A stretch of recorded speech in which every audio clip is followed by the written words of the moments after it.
ಲಕ್ಷ್ಮೀದೇವಿ ನಿಮ್ಮ ಮನೆಗೆ ಬರುವ ಮುನ್ನ ಈ 10 ಕನಸುಗಳು ಬೀಳುತ್ತವೆಯಂತೆ. ಸ್ನೇಹಿತರೆ, ಸ್ಕಿಪ್ ಮಾಡದೆ ಪೂರ್ತಿ ಮಾಹಿತಿ ನೋಡಿ, ಏಕೆಂದರೆ ಅರ್ಧಂಬರ್ಧ ತಿಳಿಯುವ ಜ್ಞಾನ ಅಥವಾ ಮಾಹಿತಿ ಯಾವತ್ತಿಗೂ ವ್ಯರ್ಥ. ಅದಕ್ಕಾಗಿ ಪೂರ್ತಿ ಮಾಹಿತಿ ಕೇಳಿ. ಮಾಹಿತಿ ತಿಳಿದುಕೊಂಡರೆ ಹಿಂದೆ ನಿಮ್ಮ ಅದೃಷ್ಟ ದುಪ್ಪಟ್ಟಾಗುವುದರಲ್ಲಿ ಯಾವುದೇ ಅನುಮಾನವಿಲ್ಲ. ಅಂತಹ ಅದ್ಭುತ ಮಾಹಿತಿ ಇದು.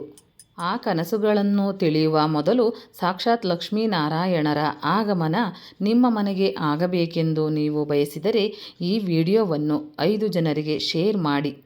ಶ್ರೀ ಲಕ್ಷ್ಮೀನಾರಾಯಣರ ಕೃಪಾ ಕಟಾಕ್ಷವನ್ನು ಬಯಸುವುದಾದರೆ ಈ ವಿಡಿಯೋವನ್ನು ಲೈಕ್ ಮಾಡಿ ಮತ್ತು ನಮ್ಮ MRHH ಚಾನಲ್ ಅನ್ನು ಸಬ್ಸ್ಕ್ರೈಬ್ ಮಾಡಿ.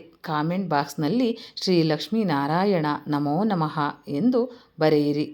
ಸಂಪತ್ತಿನ ಅಧಿದೇವತೆಯಾದ ಲಕ್ಷ್ಮೀದೇವಿಯ ಅನುಗ್ರಹವನ್ನು ಪಡೆಯಲು ಎಲ್ಲರೂ ಇಷ್ಟಪಡುತ್ತಾರೆ.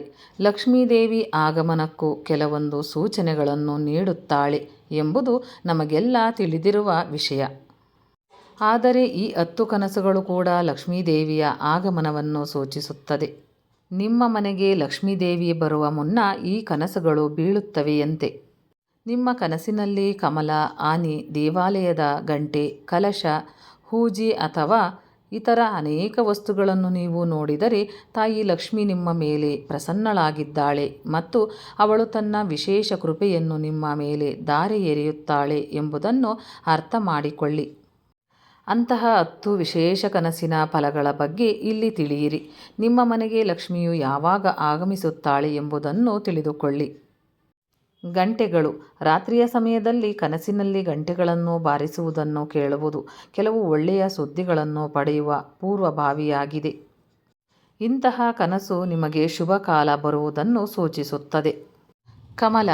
ನಿಮ್ಮ ಕನಸಿನಲ್ಲಿ ಕಮಲದ ಹೂವನ್ನು ಕಂಡರೆ ಅದನ್ನು ಮಂಗಳಕರ ಚಿಹ್ನೆ ಎಂದು ಪರಿಗಣಿಸಲಾಗುತ್ತದೆ. ಇದು ಜೀವನದಲ್ಲಿ ಸಂಪತ್ತನ್ನು ಪಡೆಯುವ ಮತ್ತು ಶೀಘ್ರದಲ್ಲೇ ಬಹಳಷ್ಟು ಹಣವನ್ನು ಪಡೆಯುವ ಸಂಕೇತವಾಗಿದೆ. ಏಕೆಂದರೆ ಸಂಪತ್ತಿನ ದೇವತೆಯಾದ ಲಕ್ಷ್ಮೀದೇವಿಯ ಆಸನವು ಕಮಲದ ಹೂವಾಗಿದೆ. ಲಕ್ಷ್ಮೀ ದರ್ಶನ. ನಿಮ್ಮ ಕನಸಿನಲ್ಲಿ ಸಂಪತ್ತಿನ ಅಧಿದೇವತೆಯಾದ ಲಕ್ಷ್ಮೀದೇವಿಯನ್ನು ಕಂಡರೆ ಶೀಘ್ರದಲ್ಲೇ ನಿಮ್ಮ ಜೀವನದಿಂದ ಆರ್ಥಿಕ ಬಿಕ್ಕಟ್ಟು ದೂರವಾಗಲಿದೆ ಮತ್ತು ನೀವು ಎಂದಿಗೂ ಹಣದ ಕೊರತೆಯನ್ನು ಎದುರಿಸಬೇಕಾಗಿಲ್ಲ ಹಾಗೂ ವ್ಯವಹಾರದಲ್ಲಿ ಲಾಭವನ್ನು ಪಡೆಯಲಿದ್ದೀರಿ ಎಂಬುದಾಗಿದೆ. ಕಲಶ. ಕನಸಿನಲ್ಲಿ ನೀರು ತುಂಬಿದ ಮಡಕೆ ಅಥವಾ ಕಲಶವನ್ನು ನೋಡುವುದು ಸಂಪತ್ತಿನ ಆಗಮನದ ಸಂಕೇತವಾಗಿದೆ. ಅದರಲ್ಲೂ ನೀವು ಮಣ್ಣಿನ ಮಡಕೆ ಅಥವಾ ಕಲಶವನ್ನು ನೋಡಿದರೆ ಆಗ ಈ ಕನಸನ್ನು ಅತ್ಯುತ್ತಮವೆಂದು ಪರಿಗಣಿಸಲಾಗುತ್ತದೆ. ಏಕೆಂದರೆ ಈ ಕನಸು ಭೂಮಿ ಪ್ರಯೋಜನಗಳನ್ನು ಮತ್ತು ಅಪಾರ ಸಂಪತ್ತನ್ನು ಪಡೆಯುವ ಸಂಕೇತವಾಗಿದೆ. ಆನೆ. ಕನಸಿನಲ್ಲಿ ಆನೆಯನ್ನು ನೋಡುವುದು ಎಂದರೆ ಮನೆಯಲ್ಲಿ ಸಂಪತ್ತು, ಸಮೃದ್ಧಿ ಮತ್ತು ಐಶ್ವರ್ಯದ ಆಗಮನವಾಗಿದೆ. ಆದರೆ ನೀವು ಬಿಳಿ ಆನೆಯನ್ನು ನೋಡಿದರೆ ಅದು ರಾಜಯೋಗ, ಅಪಾರ ಸಂಪತ್ತು, ಉತ್ತಮ ಉದ್ಯೋಗ, ಸಂಪತ್ತು ಮತ್ತು ಸಮೃದ್ಧಿಯನ್ನು ಸೂಚಿಸುತ್ತದೆ. ಪಕ್ಷಿಗೂಡು. ಮನೆಯ ಮೇಲ್ಛಾವಣಿ ಅಥವಾ ಗೋಡೆಯ ಮೂಲೆಯಲ್ಲಿ ಪಕ್ಷಿಗೂಡು ಮಾಡುವ ಕನಸು ಕಂಡರೆ ಅದು ಮನೆಗೆ ಲಕ್ಷ್ಮೀದೇವಿಯ ಆಗಮನದ ಸೂಚನೆಯೆಂದು ಪರಿಗಣಿಸಲಾಗುತ್ತದೆ.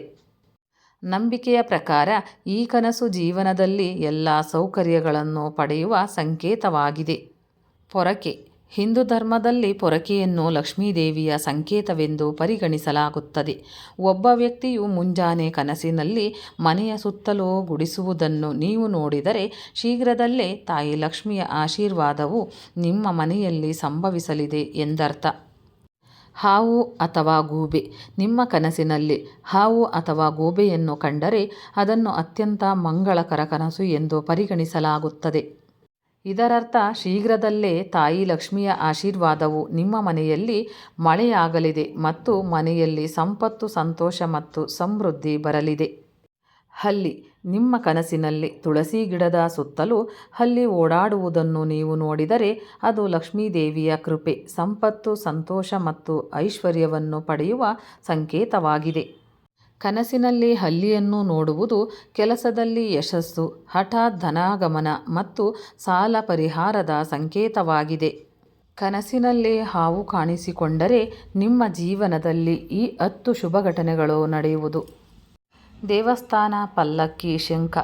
ಇವೆಲ್ಲವನ್ನೂ ಹೊರತುಪಡಿಸಿ ನಿಮ್ಮ ಕನಸಿನಲ್ಲಿ ದೇವಸ್ಥಾನ, ಪಲ್ಲಕ್ಕಿ, ಶಂಖ, ಗುರು, ಶಿವಲಿಂಗ, ದೀಪ ಅಥವಾ ಬಾಗಿಲು ಕಂಡರೆ ಈ ಕನಸು ಸಮೃದ್ಧಿ ಮತ್ತು ಅದೃಷ್ಟವನ್ನು ನೀಡುವ ಸಂಕೇತವಾಗಿದೆ.